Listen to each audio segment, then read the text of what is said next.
morning to you, whatever time it is where you are. I'm Dave Rubin. This is the Rubin Report. It's September 19th, 2023. We're live streaming on Rumble, YouTube, and Locals. Tap that notification bell. Subscribe if you have not. For God's sakes, don't make me beg you. And if you'd like to join us for a post-game show. Oh, wait a minute. Do we have a post-game show today? Yes, we do have a post-game show today. They were doing a little back-end work over at Locals. We do have a post-game show, rubinreport.locals.com. All right, I have to address three important things that happened on yesterday's show before we even get into it today. Three major things that happened. First off, at the end of yesterday's show, I was talking about cancel culture and how one day they're going to come for all of us. All of us have done things we're not proud of. We had sex with someone. We did drugs. This or that. We hung out with some unruly people, whatever it might be. And what I addressed was that when I was in about third grade growing up, my friend Chad had Skeletor, the He-Man character Skeletor, and I had Skeletor too. And you guys know Skeletor was the main guy going against He-Man. Skeletor had a staff. It was known as the Havoc staff. It was a little purple plastic staff. I lost mine. And I stole Chad's. I have been living with this for almost 40 years, okay? I have never said anything about it, but I know they were gonna come get me one day. So I addressed it on the show. I have not seen Chad or talked to Chad, heard from Chad, anything in about 15 years. I mentioned it on the show yesterday. I was then looped in on a text via another childhood friend with Chad, and Chad has accepted my apology. So Chad, I thank you for that. And the point of all of this, guys, is if you have a mea culpa, if you say, I've done something bad, the world will forgive you. That's one thing I have to address. The next thing I have to address, slightly more serious, is that during the show yesterday, at the end, I was giving Bill Maher credit because Bill Maher had decided to go against the writers' union and bring his show back. He was going to do it without a monologue. He was going to do it without new rules and some of the stuff that the writers do, but he was going to bring it back mostly as a panel and an interview show, realizing that although the writers may have some just points, and he's one of the writers himself, that there are plenty of other people, the sound guys, the lighting guys, the makeup people, that nobody's working, nobody's making money, and he decided to bring the show back because he didn't want to harm everybody. So I was giving him credit for it during the show, and I think about 2 minutes after we ended the show, Bill Maher retracted that statement and put out a new one. My decision to return to work was made when it seemed nothing was happening and there was no end in sight to this strike. Now that both sides have agreed to go back to the negotiating table, I'm going to delay the return of real time for now and hope they can finally get it done. Anyway, we'll see. Maybe he knows something that it really is about. The pieces are about to be put together and they'll all come back. As I said yesterday, I don't think anyone's really siding with the writers. I don't think anyone misses the Tonight Show or the Late Show or the Late Tonight Show or the Tonight Late Show or any of the daytime shows or any of the nonsense. And once you remove the writers, you kind of see how talentless, guys like Kimmel and Colbert and the rest of these characters are. Okay, so those are two things. And now this one actually is seriously serious. I mentioned that yesterday on the show that this Russell Brand nonsense and that I was not going to address it again. So I am not going to address the accusations against him again because my gut feeling is that they're completely baseless. And even if they're not, this is just the machine doing what it always does when someone steps out of bounds. But something else very interesting happened this morning. I saw this tweet by Viva Fry. Viva's been on the show many times. He wrote, Russell Brand demonetized on YouTube, and the new rule has been implemented. You will now get demonetized on YouTube if your off-platform behavior, quote, harms its ecosystem. I'm sure this economic censorship is going to only be used with extreme parsimony and will never be politically weaponized. And then he quotes, this is the exact quote in their TOS, their terms of service. If a creator's off-platform behavior harms our users, employees, or ecosystem, we take action to protect our community. So you must understand this. Russell Brand has a huge amount of followers, viewers, etc. on YouTube. Now, he's a Rumble guy, like I'm a Rumble guy. That might have more to do with what this is really about, just taking out the competition. But the idea that they would demonetize you or potentially delete your channel or whatever other tricks they have because of something you did off platform. Think about that. You watching this right now, you have a YouTube account, you might have an Instagram account, a Twitter account, whatever it might be. if they don't like what your behavior might be, you went to that bar with that person, you did that thing 25 years ago, they can either deplatform you or demonetize you, et cetera, et cetera. This is deeply dangerous. And I want to mention one other thing about it. This idea of off-platform. When I saw that phrase, it clicked something for me. You may remember, for those of you that have been with me for years now, about 6-7 years ago, when I was crowdfunding on Patreon, that's how we funded the show when I first went independent, a guy by the name of Carl Benjamin, better known as Sargon of Akkad, he was a big YouTuber. He was sort of in the classical liberal space when I was kind of waking up about what the modern left was doing. Anyway, he was on Patreon as well, and Patreon booted him for something that he did not do on Patreon. And as many of you may remember, Jordan Peterson and I, we were on tour at that time. We both decided to leave Patreon because of that. The idea that you could just be booted from an online service for something that had nothing to do with what you were doing on that online service. I then created Locals because of that, and we ultimately merged with Rumble. The point of all of that is it's happening again right now. But fortunately, there are alternatives like Rumble and Locals. But off-platform, once they're saying that to the creators, they're saying it to you too. Behave, or we're going to take away your Facebook. But speaking of behaving, let's talk about the Senate today, because this is where we're going to kick off the show. The Senate, I mentioned to you yesterday, Chuck Schumer announced that the Senate is changing their rules related to the dress code, where men basically have to be in a suit, a jacket and tie, and women have to kind of be in business attire. It's been this way for decades. It leads to a certain amount of decorum. You might say it's too stuffy, it's theater, blah, blah, blah. But they are changing it and basically allowing anyone to wear whatever they want because of John Fetterman up in Pennsylvania, who wants to basically dress like a Philadelphian crack addict. And I think this is a really bad move. It's not necessarily about that you have to dress exactly with the suit and the shirt and everything else, but we are removing all of our norms and standards from society. We're removing all of the things like be a little bit better, get a haircut that kind of works, make sure that you brush your teeth and everything else. And I think we can link this really to the complete collapse of sort of all of our norms in society. Are boys girls anymore? Is America fundamentally racist? And I will link all of that to how even our pundit class, which includes colleagues of mine, have been now captured by just whatever the thing of the day is. If there is something happening on the day and it's shiny and it's got a lot of energy and it's going to get you clicks, a whole bunch of people are going to go in that direction. And usually that direction has nothing to do with what is true, which perhaps is what brings you to this show. So we will talk about all of that.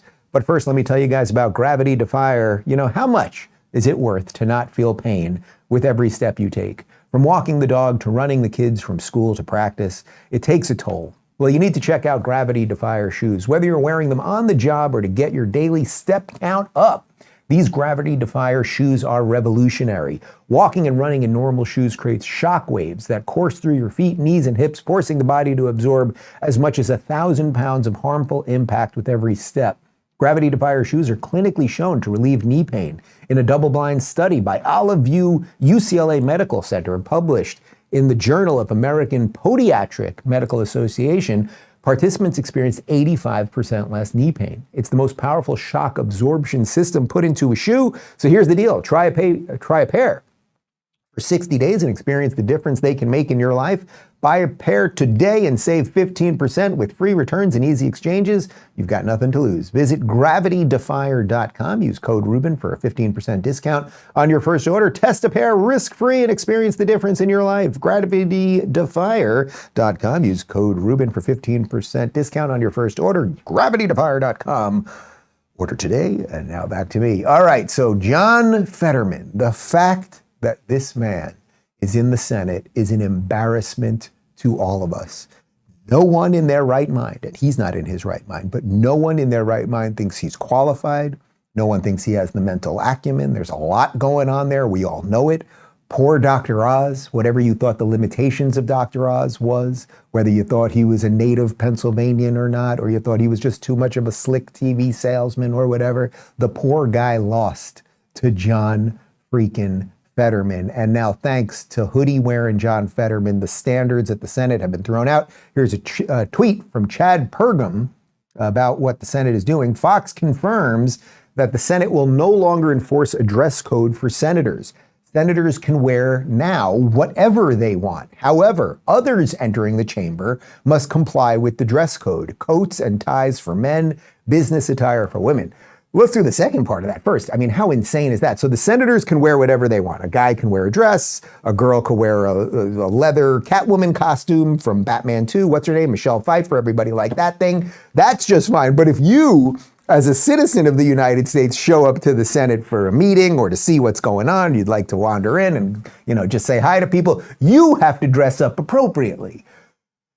That in and of itself, putting aside whether these people should be dressed a certain way or not, like we the people will be held to a higher standard than the people who are supposed to be representing us in Washington, D.C. That's completely bananas. But again, this idea that we're just going to sort of break down all of the normalcy in society. Look, I'm not like an uppity, like you have to dress a certain way. I have one rule. What's my one rule in the studio, Connor? Say it out loud. My one rule. No shorts. That's the Rubin Report studio rule. I get it. We're in Florida. It's hot. Sometimes it's 110 and it's humid as hell. I don't want to see anyone's white legs. That's the policy around here. But beyond that, I say, guys, you dress how you want here. And everyone does relatively dress in a work manner. I'm wearing pants. You know what, though? I will show you guys. I'll admit. Can I move around a little bit here? I'm not wearing shoes. I'm wearing sliders. I'm going to get some real crap for that. I'm wearing socks with sliders today. But I am not a senator, okay? And I do think I clean up okay with this kind of thing. The idea that we will break down all of the norms is just another piece in breaking down everything that seems to be breaking down. Like everyone knows this. When you take a shower, you clean up, you shave tight, you do your hair right, you put on a jacket, a shirt, you put on a gown, a nice dress, whatever it is, you feel better, right? You feel better. Jordan Peterson has talked a lot about this, right? You will actually, like, you're presenting something to the world. One of the things that I see all the time now when I'm on planes is people dress dirty sweatshirts and flip-flops and all this stuff. And it's like, man, if you look at what people used to wear when they got on a plane or when they went to the theater 30, 40 years ago versus now, it's like, do you think we're going in the right direction? Carol Roth, who I've had on the show, she's a fantastic author. She put this tweet up, and I thought this was a really nice example of it, of what's going on here. This is fans dressed for a baseball game in the 1950s and a senator dressed for work in 2023. I mean, look at those people in the stadium. Now, I'm not saying everybody has to wear a suit and a tie and all of that to go to a baseball game. Of course not. I have never worn a suit and a tie to go to a baseball game. Connor, you went to a Marlins game last week. Did you wear a suit and a tie? He did not. Okay, maybe a baseball cap and a t-shirt. That's okay. But you guys see the meltdown of everything.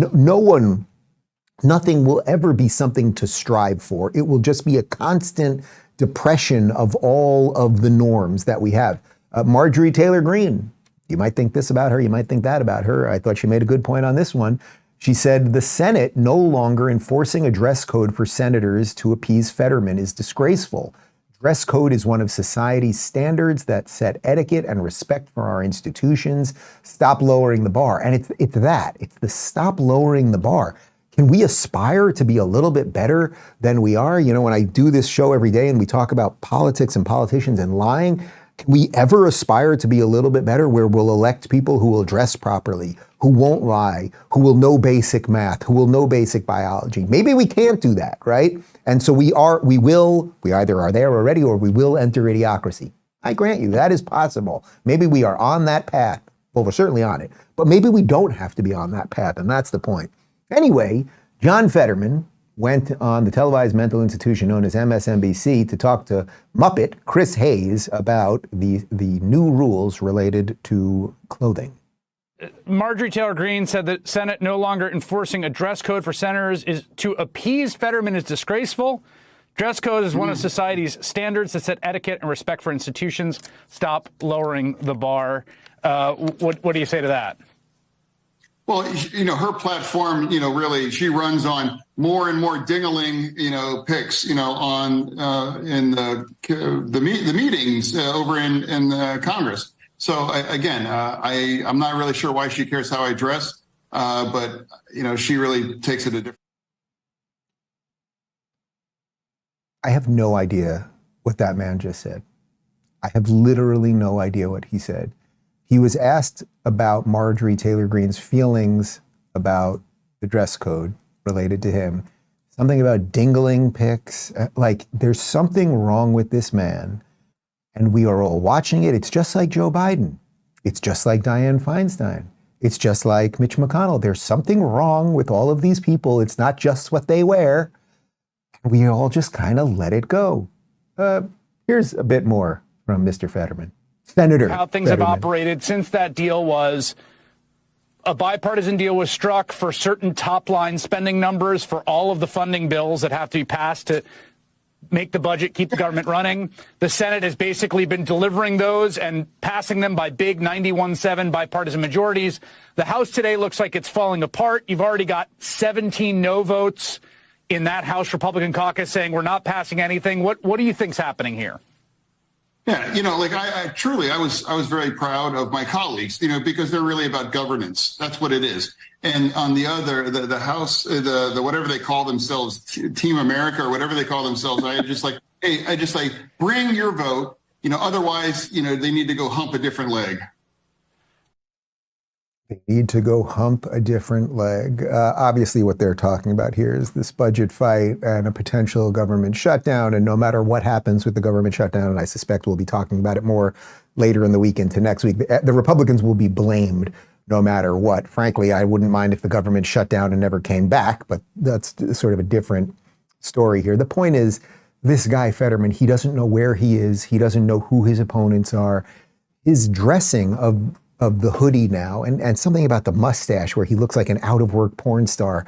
Like, something about all of this, not, they always say it's a porn star. Like, this is not someone who would be a porn star. He looks like an out-of-work guy who wanted to be in porn, right?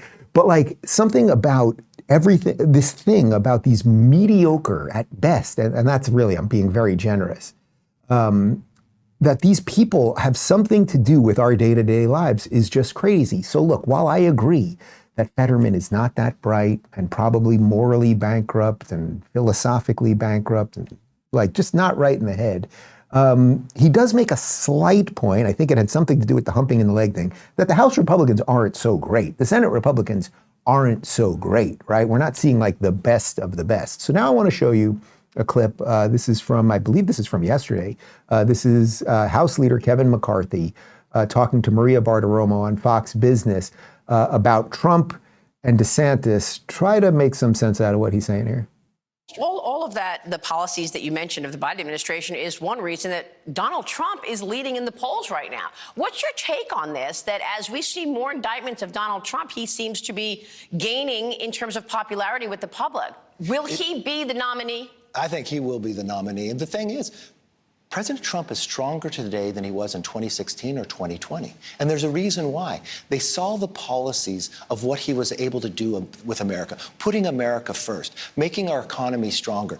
We didn't have inflation. We didn't have these battles around the world. We didn't look weak around the world. Well, it looks like Ron DeSantis is now trying to work with your colleagues who are pushing for a shutdown. Yeah, but I don't think that would work anywhere. A shutdown would only give strength to the Democrats. It would give the power to Biden. It wouldn't pay our troops. It wouldn't pay our border agents. More people would be coming across. I actually want to achieve something. And this is where President Trump is so smart, that he was successful in this. President Trump is beating Biden right now in the polls. Yeah, we have the poll. Let's show it. He's stronger than he has ever been in this process. And look, I served with Ron DeSantis. He's not at the same level as President Trump by any shape or form. He would not have gotten elected without President Trump's endorsement. And so I believe our best step forward, pass our appropriation bills so we're stronger. Take the wokeism out, secure our border to make America stronger. Oh, there's a lot there. Okay, so first off, I agree with the good stuff that McCarthy said about the Trump presidency, which is why I voted for Trump the second time around, right? And I was very vocal in my support about Trump. What's odd, there's a couple odd things. First off, Donald Trump is still, again, whether you're MAGA base, whether you voted for Trump, you like to say this, doesn't matter. Donald Trump is still saying the election was stolen from him, right? It seems to me that it would be a problem in a functioning society if the leader of the House was openly backing a guy who says that the last election was stolen. Like, he's basically saying, oh, the whole thing's a sham, and this guy's going, yeah, the whole thing's a sham, I'm gonna back him. it's a little bit odd there. And that's not to take away, again, from the good things that Trump has done.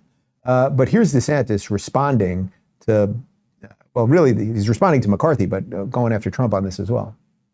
What is your take on the fact that Speaker McCarthy now, who was leadership back then, doesn't think that you're fit to lead? Like it's not your time. Well, look, I would say, I think that if you look at what's happened with D.C. Republicans, they worked very closely. Look, Donald Trump, he supported Kevin McCarthy very strongly for Speaker. I don't think he would have won the Speaker vote. Donald Trump was instrumental in him earning that Speaker's gavel, and they worked hand in glove, really, throughout his whole presidency. They were on the same team on every major spending bill that came down the pike, and they ended up together adding $7.8 trillion to our national debt. Never in a 4-year period has that much been added than what they did together. And so he said that we're different. We are different because in Florida, we run budget surpluses. We've paid down almost 25% of our state's debt just since I've been governor. All the debt, all the way up for all of Florida's history, we've knocked off almost 25% of it. So it's a much different approach to where we're doing it right. We have the #1 rated economy in the country. We've cut taxes, we've expanded school choice, and we've delivered in a way that has made the state sustainable. I am not somebody who the D.C. establishment wants to see up there. There's no question about it. I think that last line is the key part. It's like McCarthy, in a way, doesn't want a guy like Ron DeSantis who's actually going to drain the swamp and change things.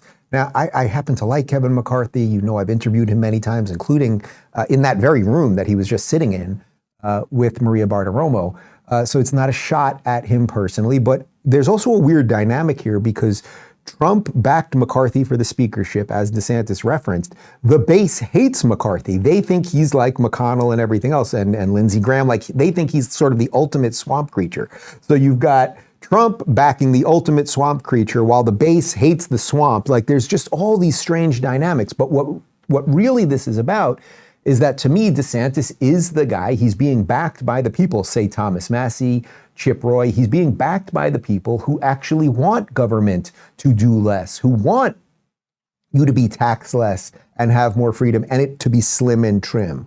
Part of the issue with the swamp is it always is expanding, and it doesn't seem to me that Trump or Trump and McCarthy would actually stop that thing from expanding. So DeSantis went on to say exactly what he would do when he arrives in the White House. We in Florida have a right to expect that they get some stuff done for us like they said they would when they campaigned, because Florida was instrumental in them even having the majority to begin with. This was supposed to be a big red wave in 2022. You had probably the most favorable conditions that Republicans have had in a midterm election since 1946. People were expecting a massive tsunami because inflation was terrible, Biden's unpopular, all the problems that we've seen. Nobody's happy with the direction of the country, and that's tailor-made for the opposition party to be able to sweep into Washington, D.C. Instead, the only reason they even got the majority is because the governor candidate in New York overperformed and because we delivered a red tsunami in Florida that gave them an extra 4 seats. That's the story of the midterm. If you take that out, the Democrats would have held on to the House of Representatives. So Florida did its part. We showed how you can win, and we want to see some results as a result of that. But I'm not somebody who's ever going to be the favorite of the D.C. establishment. You know what? I wear that as a badge of honor. I have to say, it's easy to support DeSantis because, tell me, in the 2 clips that we've shown you today, any of the lies there. He's telling you, this is who I am, this is who I'm going to be. I'm going to drain the swamp. Look what I did here. The red wave, the only reason that the Republicans even got the House was because of what we did here in Florida, right? It wasn't because of anything else, okay? Most of the Trump-backed people, or not most, but a good portion of the major Trump-backed people actually lost. And now I just want to juxtapose what McCarthy said in the earlier clip versus what he said to me. Literally, I think it's in that exact same room. This is back in March. And when now he's saying that, sort of Trump and the swamp and everything else. Listen to what he was telling me about what he thinks a leader should sort of look like, what a leader should look like back in March. What do we want to achieve? Okay, you take everybody out of running, what do you want to achieve? You want to stop the bad policies. So you want somebody else in the White House, right? So you got to understand too, what's the debate going to be about? All the things that Biden has done that somebody else could do better. I think that resonates more with the public. It gets more people to vote. It's about addition, not subtraction, okay? And so it's tough when you get in a competition, but members should really see that whoever runs, and lots of times whoever the front runner is today is not the nominee. And whatever we think the issue is today is probably not going to be the issue in another November from now. But I think the Democratic policies will always be the issue, right? And I just don't think the country wants another 4 years of Joe Biden. I just don't believe we can sustain that. And don't do damage to one another that allows him to get in, because they're going to give you a lot of bait. Don't take it. Note he did not say Trump nor DeSantis in that entire thing. That was very slick.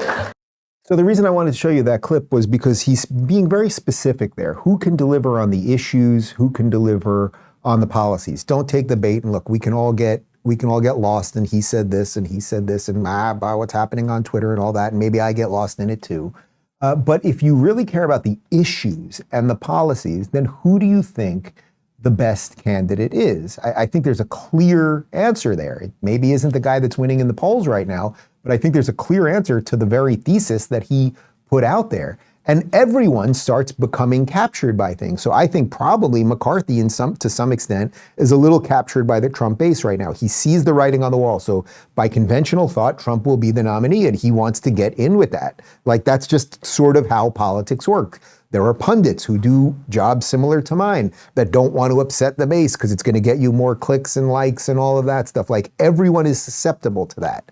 And again, as I addressed yesterday, I'm not saying I'm completely impervious to that. I try to catch my blind spots and all of that. But if you really care about the issues and the policies, then there is a clear answer here. And now I want to throw back to Trump's interview with Megyn Kelly a couple of days ago, because this was a rare moment where I think some people started waking up to some of the confusion around Trump. So here is Trump on COVID and Fauci. I was not a big fan of Fauci. If you look at Ron DeSantis, this guy said the greatest things. I can give you articles that Fauci's great, he's wonderful, we love him, we don't do anything without Fauci. This went on for months. But he didn't listen to Fauci. He did 100%. Look, he shut down Florida. He shut down Florida. For a month. Oh, he shut it down for a lot longer. He shut down the beaches. He shut down the roads. He shut down a hospital. He was shutting down everything. He also had long lines of people getting the jab, as he called it. Let's all go get the jab. The guy tried to change history in Florida. Now, eventually Florida was open, but the one that I love, the jab, as he called it. Like, no, you called it the jab. You literally, Donald Trump, gave Fauci an award on the way out. Everyone knows it. You literally, like a month before you went out, when DeSantis had fully opened Florida, were still encouraging him to have social distancing and the rest of it. And I get that we all didn't know what was going on and all of that stuff. But the point is, again, I'm listening to you, McCarthy, on this one. You care about issues and policies. Who was more right? And it's fairly obvious that DeSantis was. Here is DeSantis. We showed you this yesterday as well, but I think it'll get us to the next step here. This is DeSantis responding to Trump on not even knowing whether he gave, who gave that award to Fauci in the first place. What was that? Was that the immaculate commendation that just happened to happen? It said Donald Trump awards Fauci this commendation. So I thought it was really pathetic to sit there and listen to that drivel. It is totally false. And you know what? People in your business, and I know you've spoken out, there's people in your business who have their own shows. They know all that's false too. We'll see how many of them are willing to step up to the plate and call a spade a spade. Okay, so my question for you, person watching this right now, who truly was better on COVID? Was it Trump or DeSantis? Who realized that things needed to change and then actually changed those things? Who's acknowledged that they made mistakes and then went forward in a new path? Okay, think about it. You just, for your own self, who actually did that? But it's not just COVID that there's a divergence on. The other big thing that now there seems to be some fighting about amongst Republicans or conservatives or whatever you want to call all of us is whether a man can be a woman. And Megyn Kelly asked Donald Trump the easiest question imaginable, and watch the stammering. Can a man become a woman? In my opinion, you have a man, you have a woman. I think part of it is birth. Can the man give birth? No. Although they'll come up with some. Part of it is birth. Can a man give birth? There are many. There are hundreds of thousands, if not millions, of women who cannot give birth. They are still women. But why is he afraid to step on anyone's toes? Is he already trying to pander to whatever Democrat might suddenly flip to Trump in a general election? What is the reason?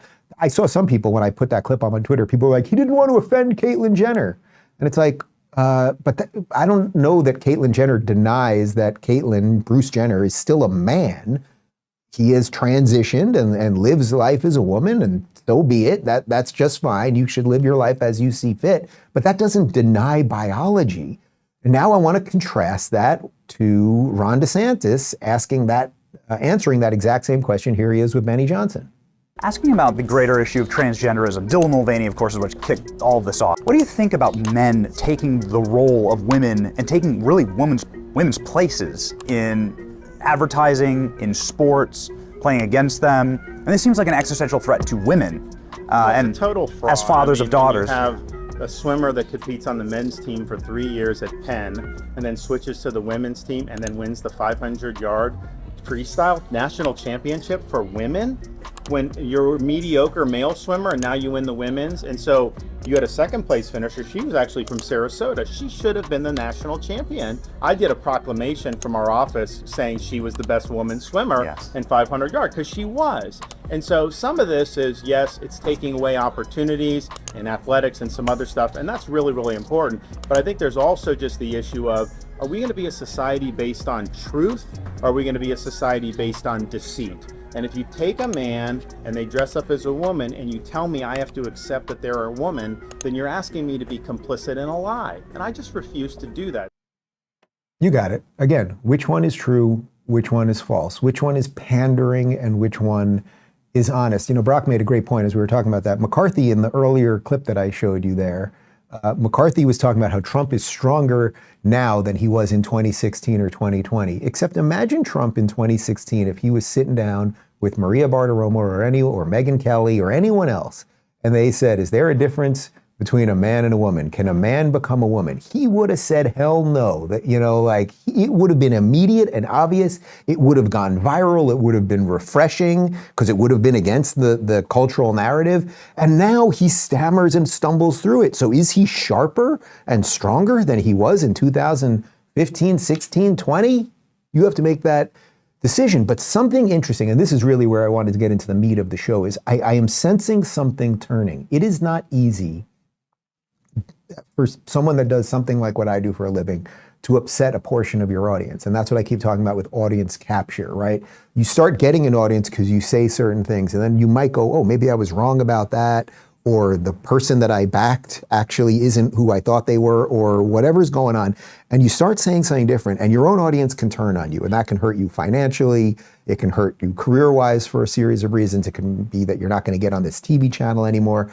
But something does seem to be happening in the, again, whatever you want to call it, like the conservative or right space online, where pundits are finally getting a little bit braver to call out this nonsense. So Megyn Kelly went on, Megyn Kelly did a bang up, spectacular job in that interview with Donald Trump. We were supposed to have Megyn on next week. We actually pushed it to the week after. So I'll talk to her all about her strategy around that, how you deal with that. It's not easy, just sitting across from the former president of the United States and doing all that stuff. We'll talk about all that. But anyway, Megyn Kelly yesterday went on Glenn Beck's radio show, and Glenn asked her about Trump's answer related to whether men can become women. What was your takeaway? Because he never really answered it, but he did shake his head no towards the beginning. What's your takeaway from that? Well, I thought it was weak sauce. I really wish he did better on that. I like Ron DeSantis' answer, I'm going to be honest, which is no. No. Right. No. Right. No. Obviously no. And it's not determined based on who can give birth. It's determined by God, and it's pretty obvious just as soon as you come out of the womb. That's the way it's always been. That's the way it continues to be, notwithstanding this weird agenda by some activists in this crazy trans agenda pushing cult. So Trump clearly knows that. I don't know if he's trying to appease some group of trans voters that he thinks is going to make the difference with him. Even when I had Don Jr. on my show, he was kind of dancing around this issue. I think that they think they're somehow going to do better with Democrats if they don't hit this straight on, even though 98% of the Republican Party is united on this issue. It is not a winner for any Republican to hedge on this. Just ask Asa Hutchinson. Maybe Megyn is right. Maybe what Trump is kind of trying to do is he's saying, I've got the primary wrapped up, which, by the way, he does not, and the first votes are not cast in Iowa until January. But maybe in his mind, he's like, so I'll start the pandering now. Donald Trump, he was sitting right in front of me, I would say it. I would say, Don, Mr. President, you know the difference between a man and a woman, and you know that a man cannot become a woman. But maybe in his mind, he's playing sort of a cynical game. He's saying, I've already wrapped this thing up, so let me start the pandering process, right? So I have to move now to the center, which, by the way, all candidates on both sides do this. You run a certain way in a primary because you're trying to get as many of your people going, and then you need that crossover group. But in this case, this trans thing is so out of control that if Trump's calculation here is somehow, I will not cleanly and clearly state whether a man can become a woman or not, so that maybe I can get some Democrats to vote for me. It's like, do you want to support that? You have to think about that. But Megyn and Glenn, who, by the way, I can't swear that Megyn voted for Trump. Do we know that for sure? She certainly has been very friendly to Trump's ideas in the last couple of years. Glenn absolutely voted for Trump last time. I voted for Trump last time. But Megyn and Glenn are talking about this, and it's good because we need the full pundit class to at least assess things as honestly as possible. So I was also glad to see this clip. This is from Matt Walsh at the Daily Wire, who's, I think, certainly been a big Trump supporter, at least on the cultural issues. And he took it to Trump on that trans answer. Obviously, it goes without saying that there's no reason to hesitate on the can a man become a woman question. And there shouldn't be any answer other than no. Okay, if you're saying anything other than no, the first words out of your mouth after you hear can a man become a woman? No. Then you can elaborate on how crazy that idea is. First word should be no. Anything but an immediate no is a wrong answer and also an embarrassment. And if you don't see why that is, then just imagine any other basic scientific question getting that kind of answer. So what if, just to show you how ridiculous this is, imagine if Megyn Kelly had for some reason asked, do you believe in gravity? Does gravity exist? And then Trump had said, well, listen, in my opinion, there are some who say that human beings can fly, but I think probably not. What? What kind of answer is that? Why? In my opinion. But first of all, people are focusing on the part of it. In my opinion, you don't need to qualify something like this by saying, it's not your opinion, okay? Just like it's not, when I say gravity exists, that's not my opinion. So in my opinion, gravity exists. In my opinion, the sun is bigger than the earth. It's not my opinion, that's just a fact. It's not an opinion at all. So that was a weak and convoluted answer where clear and concise is needed. When you, as the Republican frontrunner, give an answer that makes it sound like a complicated question, that is just you, that's you surrendering to the left on that issue. You know what it is? It's a substitution of values, right? When you go, in my opinion, what he's doing there in his brain is he's trying to work out something, because in Trump's mind there, he's extrapolating a gajillion things. She asked me a very obvious question. I know the answer to the obvious question. It's the answer that humanity has known throughout its history, the millennia.